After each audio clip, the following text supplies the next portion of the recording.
उसे पेशाब करने की तीव्र इच्छा महसूस हुई जब अचानक लहरों में जहाज का एक हिस्सा उसकी पीठ पर टकराया। उसका मन में खौफ था, लेकिन उसने फुर्ती दिखाई और रेलिंग को मजबूती से पकड़ लिया। यॉट तेज गति से चलते हुए उसे इधर उधर झोलने लगा। अगर वह गिरता तो उसकी जिंदगी एक पल में समाप्त हो जाती, लेकिन उसने खुद को संकुचित किया और खुद को सुरक्षित रखने में कुछ हद तक सफल रहा। वह डेक पर खड़ा हुआ और थोड़ी सी ताकत पाकर धीरे धीरे रेलिंग के नीचे से रेंगकर ऊपर चढ़ गया। ठोस जमीन को पाने के बाद उसके डर में कमी आई, लेकिन अब उसे फिर से पेशाब की आवश्यकता महसूस हुई और उसने सोचा कि बाहर जाने की हिम्मत नहीं जुटा पाया। उसने केबिन के बाथरूम में जाने का निर्णय लिया, यह सोचकर कि वहां उसे आराम से जरूरत पूरी कर सकेगा। मन में खौफ था कि कहीं यॉट उसकी जानी पहचानी राह से भटक न जाए। उसने फिर से खिड़की से हाथ निकालकर एक रस्सी खींची। वह जानता था कि एक सिरा मजबूती से बंधा था। बैठकर उसने रस्सी को समुद्र में फेंका, सोचा कि शायद प्रोपेलर में उलझ जाए, लेकिन उल्टे रस्सी ने तेजी से खिंचाई और उसके गले में कस गई। सांस लेना एक बड़ा संघर्ष बन गया था। एक हाथ से उसने डेक पर कुछ ठोककर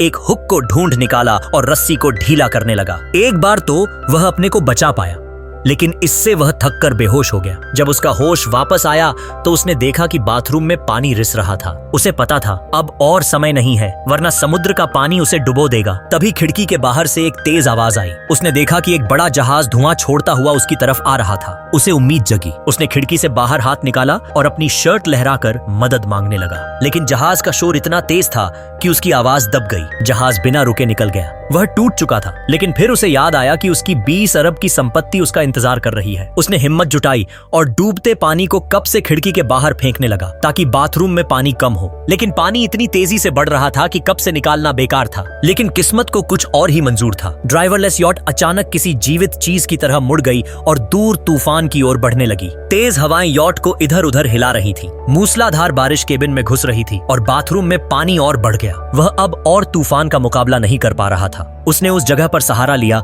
जहां पानी अभी नहीं पहुंचा था और बारिश का दर्द सहता रहा। रात बीतने के बाद तूफान थम गया, लेकिन ठंडे पानी में पूरी रात रहने की वजह से वह सुन्न हो चुका था। उसने मुश्किल से अपने होंठ हिलाए, कड़े हाथ पैर हिलाए और शरीर में थोड़ी जान लाने की कोशिश की, लेकिन खुश होने का वक्त नहीं था। वह एक दिन रात से फंसा था। अगर अब भी बाहर न निकला तो मर जाएगा। उसने हिम्मत जुटाई और दोनों पैरों से दरवाजे पर लात मारने लगा, सोचकर कि शायद दरवाजा टूट जाए, लेकिन वह इतना कमजोर था कि लात मारने से कुछ नहीं हुआ। उल्टा उसकी बची खुची ताकत भी चली गई। वह फिसल कर गंदे पानी में गिर गया। तभी उसे लगा कि दरवाजे का लॉक थोड़ा ढीला है। उसने हाथ बढ़ाकर लॉक घुमाया और दरवाजे पर धक्का मारा। अचानक दरवाजा खुल गया। वह हैरान था कि इतनी आसानी से बाहर निकल आया। उसने डेक पर जाकर एक रस्सी, एक एयरबैग और एक तख्ते को बांधकर एक छोटा सा राफ्ट बनाया। फिर उसने राफ्ट को यॉट से बांधा और चप्पू लेकर यॉट से दूर जाने लगा, लेकिन थोड़ा चलने के बाद वह रुक गया। उसने सोचा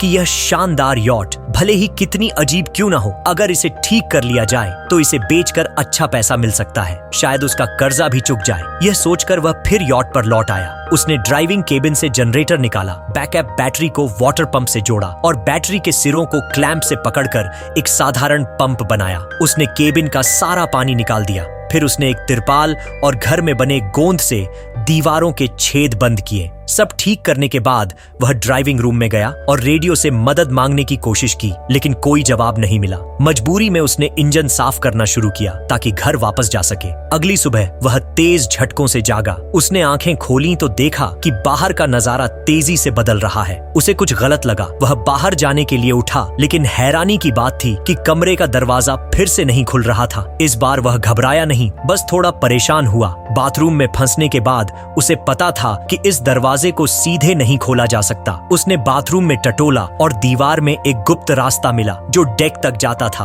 वह खुशी से उस रास्ते में घुस गया, लेकिन अभी वह खुश भी नहीं हुआ था कि एक मोटा शीशा उसके रास्ते में आ गया जो किसी भी तरह नहीं खुल रहा था, और तभी पीछे का गुप्त दरवाजा भी बंद हो गया। वह उस तंग रास्ते में फंस गया जहां से न आगे जा सकता था न पीछे। धीरे धीरे ऑक्सीजन कम होने लगी और उसे सांस लेने में तकलीफ होने लगी। बहुत देर बाद जब वह होश में आया तो देखा कि यॉट रुक गई थी और वह गुप्त दरवाजा अपने आप खुल गया था। वह धीरे धीरे रास्ते से निकला, बाथरूम से बाहर आया और कमरे के दरवाजे तक पहुंचा। उसने धीरे से लॉक घुमाया और इस बार दरवाजा आसानी से खुल गया। इन अजीब घटनाओं से वह पसीने पसीने हो गया। सच जानने के लिए वह डेक पर गया, लेकिन जो उसने देखा उससे वह सन्न रह गया। वह अजीब यॉट उसे अनजाने में उसके अपने शहर ले आई थी, लेकिन जब वह जहाज से उतरा तो वहां कोई इंसान नहीं दिखा, और तो और उसका शानदार घर भी खंडहर में बदल चुका था, जो पूरी तरह वीरान लग रहा था। जब उसने पीछे मुड़कर देखा तो उस हैरत अंगेज यॉट का कहीं पता नहीं था, वह गायब हो चुकी थी।